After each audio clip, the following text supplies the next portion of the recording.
Տավուշ հեռուստաընկերության հարգելի հետևորդներ, այս պահին Դիլիջանի ոլորանների հատվածում ենք։ Այստեղ արդեն շուրջ 30 րոպե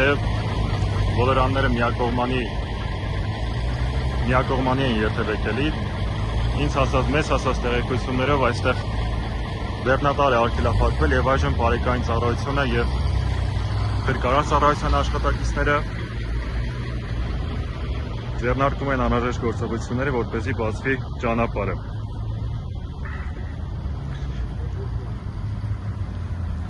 Տավուշ հեռուստաընկերության տելեգրամյան ալիքում եւ կայքում, ինչպես տեսնում եք, անդադար թարմացվում են Տավուշի մարզի ճանապարհների վերաբերյալ տեղեկատվությունը։ Ահա տեսնում եք ժամանեցին փրկարար ծառայության եւս մեկ օպերատիվ խումբ, ովքեր